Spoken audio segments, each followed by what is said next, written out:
선생님 몰래 조성작을 김준영 그림.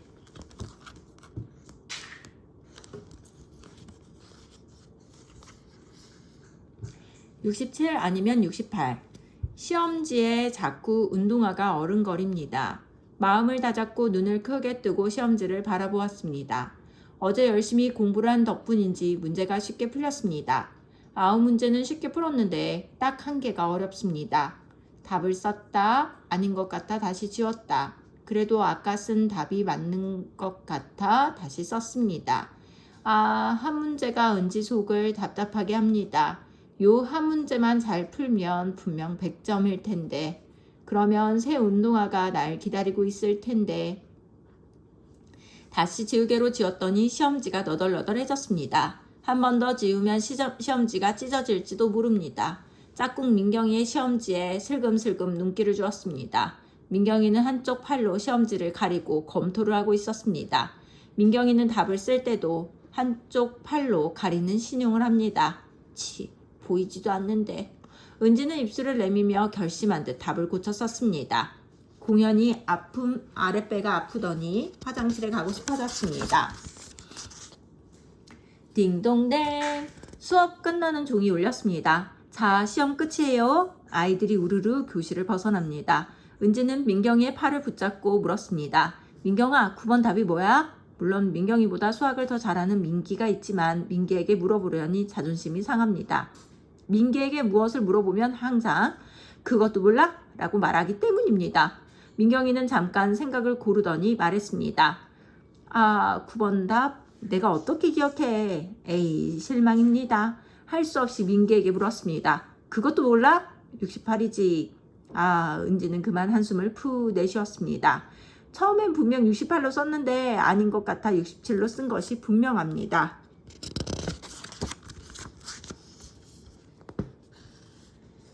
집으로 가는 길에 은지는 숫자 67과 68만 생각했습니다. 그리고 새 운동화도. 갑자기 은지가 걸음을 딱 멈췄습니다. 아니야, 내가 68로 썼을 거야. 아니, 다시 지워서 67로 썼는데. 아니야, 그랬다가 다시 68로 썼잖아. 자꾸 생각하니까 무엇을 썼는지 정확히 생각이 나지 않습니다. 68로 쓴 것 같기도 하고 아닌 것 같기도 하고. 순간 은지는 학교를 향해 달리기 시작했습니다. 확인하면 되잖아. 67로 썼는지 아니면 68로 썼는지. 그런데 시험지가 선생님 책상 위에 그대로 있을까? 은지는 새 운동화를 생각하며 힘차게 달렸습니다. 달리다 보니 한쪽 운동화가 벗겨져 저만치 땅바닥에 누워 있었습니다. 은지는 잔뜩 부하가 치민 목소리로 말했습니다. 에이, 엉터리, 바보 운동화야. 점수 도둑. 교실엔 아무도 없습니다. 은지는 도둑 고양이처럼 살금살금 교실로 들어섰습니다. 은지의 눈길이 선생님 책상 위로 쏠립니다. 오늘 본 수학 시험지가 선생님 책상 위에서 동그만히 놓여 있습니다. 채점을 하고 있었는지 빨간 색연필이 시험지 위에 올려져 있고 책상 위에 컴퓨터가 켜져 있는 것으로 보아 선생님이 잠깐 자리를 비운 것 같습니다. 은지는 큰 숨을 쉰 후 책상으로 다가갔습니다. 가슴에서 싱싱싱 자동차 엔진 돌아가는 소리가 들립니다. 다리가 후들후들 떨려서 움직이지 않습니다. 그냥 시험지만 확인하면 되잖아. 은지는 마음을 다독이며 책상 가까이로 바짝 다가섰습니다. 시험지 위에 쓰여 있는 이름이 보이지 않습니다. 다시 한번 큰 숨을 쉬고 눈을 크게 떠봅니다. 신민기. 민기의 시험지입니다. 시험지 위에는 보기 좋게 100점이라고 쓰여 있습니다. 은지는 9번 답을 보았습니다. 큼직한 글씨로 68이라고 쓰여 있습니다. 시험지를 뒤적이는데 턱이 덜덜덜 떨리고 손이 자꾸 헛손질을 하는 것 같았습니다. 은지는 교실 문 쪽으로 눈을 돌렸습니다. 선생님은 아직 오지 않습니다. 김은지라고 쓰여있는 시험지를 찾았습니다. 자신의 이름이 반가우면서도 한편으론 조금은 낯설게 느껴졌습니다. 은지는 얼른 9번 답을 보았습니다. 67. 그 숫자가 전혀 반갑지 않았습니다.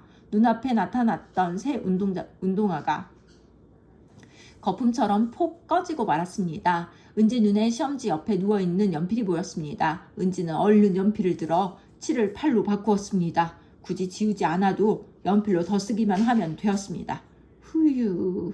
거품처럼 폭 꺼졌던 새 운동화가 다시 은지 눈앞에 나타났습니다.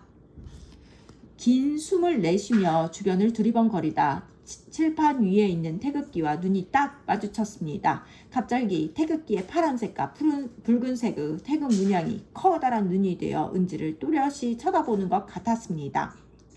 하느님이 보아서 태극기를 사랑스럽게 쳐다보면서 불렀던 자신의 노랫말 소리가 귀에 크게 들려왔습니다. 은지는 고개를 숙이며 책상에서 물러났습니다.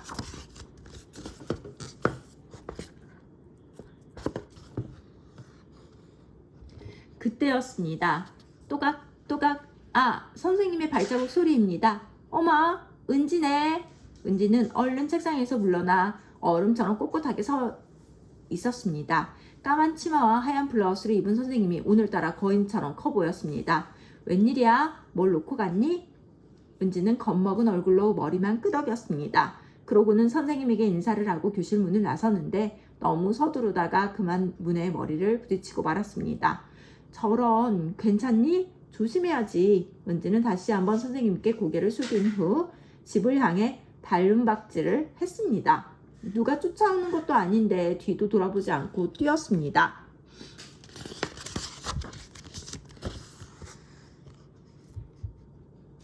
멍청이 운동화.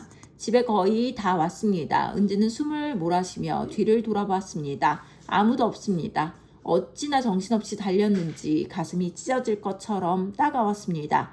예! 갑자기 누가 은지의 팔을 잡아당겼습니다. 은지는 너무 놀라 앞으로 꼬꾸라질 뻔했습니다. 놀랐구나. 미안해. 길 좀 물어보려고. 요 앞 아파트가 들꽃 아파트 맞니? 휴, 길을 묻는 아주머니였습니다. 은지는 대답 대신 고개만 끄덕였습니다. 그러곤 가슴을 쓸어내렸습니다. 예, 그런데 너 운동화 한 짝이 없네? 아주머니가 하는 말에 은지는 자신의 발밑을 내려다 보았습니다. 너무 열심히 달름박질을 하느라 운동화가 벗겨진 것도 몰랐습니다. 은지는 한쪽 발을 들고 안감질로 오던 길을 되돌아갔습니다. 은지의 운동화가 길 한가운데 아픈 사람처럼 누워 있었습니다. 은지는 운동화를 보고 짜증이 담긴 목소리로 말했습니다. 멍청이 운동화 같으니라고. 어제 1등도 놓치고.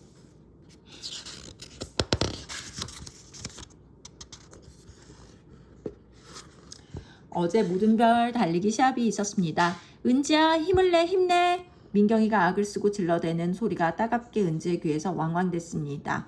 은지는 어금니를 앙다물고 힘껏 다리를 뻗었습니다. 뒤에서 따라오던 진영이가 어느새 은지 옆으로 바싹 다가왔습니다. 민경이의 응원소리가 더 커졌습니다. 은지와 같은 무드민 아이들의 응원소리도 사냥개 소리처럼 왈왈왈 운동장을 울렸습니다. 은지야, 김은지, 조금만 더, 조금만 더. 이제 결승점에 다다랐습니다. 은지가 힘껏 다리를 뻗었습니다. 진영이도 힘껏 다리를 뻗었습니다. 은지 눈에 사탕 봉지가 아른거렸습니다. 달리기에서 1등하는 모둠에겐 선생님이 만난 막대 사탕 한 봉지를 준다고 했기 때문입니다. 은지는 주먹을 불끈 쥐고 있는 힘을 다해 발을 뻗었습니다. 그때였습니다. 그만 은지의 한쪽 운동화가 벗겨졌습니다. 은지는 벗겨진 운동화를 쳐다보느라 엉거주춤했습니다. 그 사이 진영이가 쌩 하고 은지를 앞서갔습니다. 민경이가 주먹까지 휘두르며 꽥꽥 소리를 질러댔습니다. 에이, 뭐야, 빨리빨리 그냥 뛰어, 은지야. 은지는 벗겨진 운동화를 뒤로 두고 진영이를 앞서려고 달려갔습니다. 1등! 선생님의 외침소리가 하늘을 향해 날아갔습니다. 초록무드 아이들이 펄쩍펄쩍 뛰며 질러대는 소리가 은지 귀에 따갑게 울렸습니다. 진영이가 1등, 은지가 아슬아슬하게 2등이었습니다. 에이, 좋다 말았어. 노랑무드 아이들이 한숨처럼 내뱉는 소리에 은지는 풀이 죽었습니다. 은지 때문에 노랑무드 아이들이 사탕을 못 먹게 된 것입니다. 민경이가 은지의 운동화를 들고 털레털레 다가왔습니다. 은지야, 내 운동화야. 은지의 눈이 운동화에 멎었습니다. 운동화만 아니었어도 진영이를 제치고 1등하는 건데 은지는 제일 자신 있는 달리기에서 1등을 못한 것이 안타까웠습니다. 게다가 막대 사탕을 놓친 것까지 말입니다. 민경이가 은지에게 속삭였습니다. 은지야, 다음에 1등하면 되잖아. 일주일 후에 선생님이 다시 한다고 했어. 괜찮아. 힘내. 민경이가 너무 고마워 와락 껴안아주고 싶었습니다. 새 학용품은 절대 빌려주지 않는 점은 얄미워도 말입니다. 민경이가 잊은 것이 있다는 듯 은지를 향해 말했습니다. 아, 은지야, 다음번 달리기에서는 이 운동화 신지 마. 알았지? 너한테 큰 것 같아. 그러니까 벗겨지지. 민경이가 손가락으로 가리킨 운동화를 은지는 입술을 비죽이며 쳐다보았습니다. 치, 엄마 때문이야. 숫자 들어가는 낱말은 다 싫어. 은지의 머리에 꽂혀있는 무당벌레 모양 머리핀, 하늘색 반팔 티셔츠, 감색 반바지, 하늘색 운동화, 등에 메고 있는 곰무늬 가방. 그러고 보니 은지가 가지고 있는 물건들은 죄다 은영 언니에게 물려받은 것들입니다. 복숭아 뼈까지 올라오는 파란색 줄무늬 양말만 빼고 하늘색 운동화를 물려받았을 때 은지는 볼멘 소리로 말했습니다. 커서 안 맞아. 새 거 사줘요. 은지가 딱 잘라 말하자 엄마가 운동화 끈을 세게 조이며 말했습니다. 이것 봐, 맞잖아. 금방 발이 크니까 그때 사자. 뭐야, 만날 은영 언니 것만 봤잖아요. 나도 새 거 사줘요. 은지의 말에 엄마가 싱긋 웃으며 말했습니다. 너 이번 수학시험 100점 받으면 사줄게. 야호, 새 운동화다. 엄마 말에 은지는 은바리를 안고 엉덩이 춤을 추었습니다. 대문에 붙어있는 잠금장치 비밀번호를 콕콕 누르자 그 소리를 듣고 은바리가 현관문으로 달려와 반가운 소리로 왈왈왈 짖어댑니다. 여느 날 같으면 아기를 대하는 엄마처럼 은바리를 껴안고 얼러줄 텐데 은지는 마음이 복잡해 겨눈질로만 은바리를 쳐다보았습니다. 하루 종일 은지가 학교에서 돌아오기만 기다렸던 은바리는 은지와 눈을 마주치려고 은지 꽁무니만 쫓아다닙니다.